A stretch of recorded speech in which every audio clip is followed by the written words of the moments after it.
രഹസ്യ സ്വഭാവമുള്ള പല വിവരണങ്ങളും ഹാനോക്ക് പറഞ്ഞതാണ് എന്ന രീതിയിൽ അവതരിപ്പിക്കപ്പെട്ടു. പല എഴുത്തുകാരും അവരുടെ വിചിത്രമായ വിവരണങ്ങളുടെ പിതൃത്വം ഹാനോക്കിൽ ചാർത്തി. ഹാനോക്ക് എന്ന പേരിൽ ഒരു സ്വീകാര്യതയും ബഹുമാനവും ഉണ്ടായിരുന്നത് അവർ മുതലെടുത്തു. തുടർന്ന് ഈ വീഡിയോ മുഴുവനായി നിങ്ങൾ കാണുക. ഹാനോക്കിൻ്റെ പുസ്തകം ഒരു എബ്രായ അപ്രോക്രിഫൽ പുസ്തകമാണ്. ഇത് യഥാർത്ഥത്തിൽ ഹീബ്രുവിനേക്കാൾ അരാമിക് ഭാഷയിലാണ് എഴുതിയത്. അതിനാൽ എബ്രായ ബൈബിളിൻ്റെ കാനൂനിലോ ക്രിസ്ത്യൻ പഴയ നിയമത്തിലോ ഉൾപ്പെടുത്തിയിട്ടില്ല. 4-ാം നൂറ്റാണ്ടിൻ്റെ അവസാനത്തോടെ യഥാർത്ഥ പതിപ്പ് നഷ്ടപ്പെട്ടു. ശലകങ്ങൾ മാത്രം അവശേഷിച്ചു.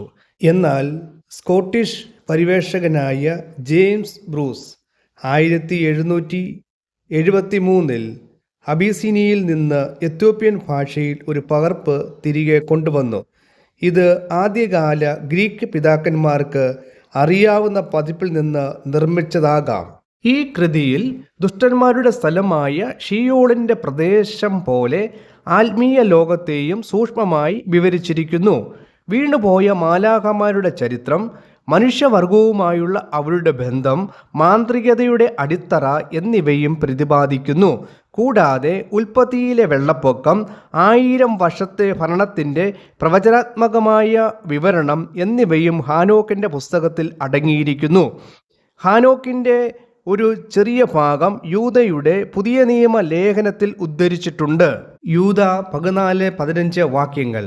ആദാം മുതൽ 7-ാമനായ ഹാനോക്കും ഇവരെക്കുറിച്ച്, ഇതാ കർത്താവ് എല്ലാവരെയും വിധിപ്പാനും അവർ അഭക്തിയോടെ ചെയ്ത ഭക്തിവിരുദ്ധമായ സകല പ്രവൃത്തികളും നിമിത്തം, ഭക്തികെട്ട പാവികൾ തൻ്റെ നേരെ പറഞ്ഞ സകല നിഷ്ഠൂരങ്ങളും നിമിത്തവും ഭക്തികെട്ടവരെയൊക്കെയും ബോധം വരുത്തുവാനും 1000 വിശുദ്ധന്മാരുടെ കൂടെ വന്നിരിക്കുന്നു എന്ന് പ്രവചിച്ചു.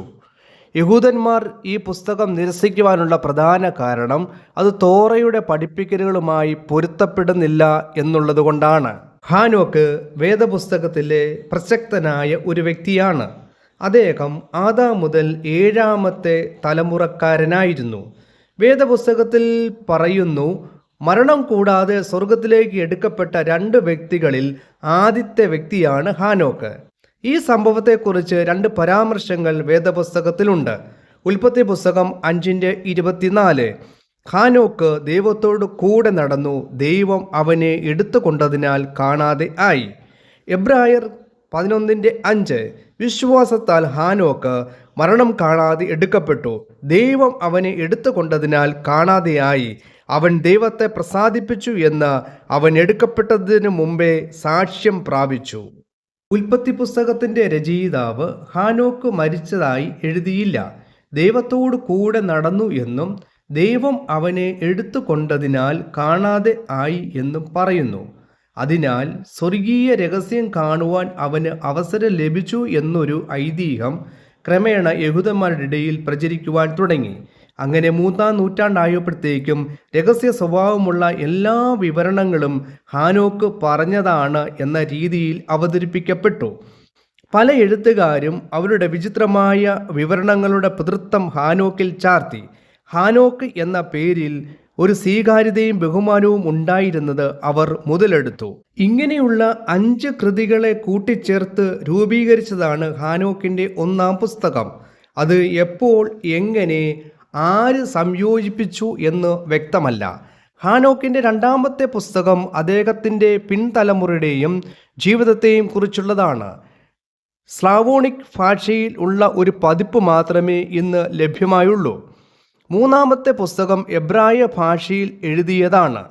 ഹാനോക്കിൻ്റെ പുസ്തകമെന്ന് പറയുമ്പോൾ സാധാരണയായി ഉദ്ദേശിക്കുന്നത് 1-ാം പുസ്തകം ആണ്.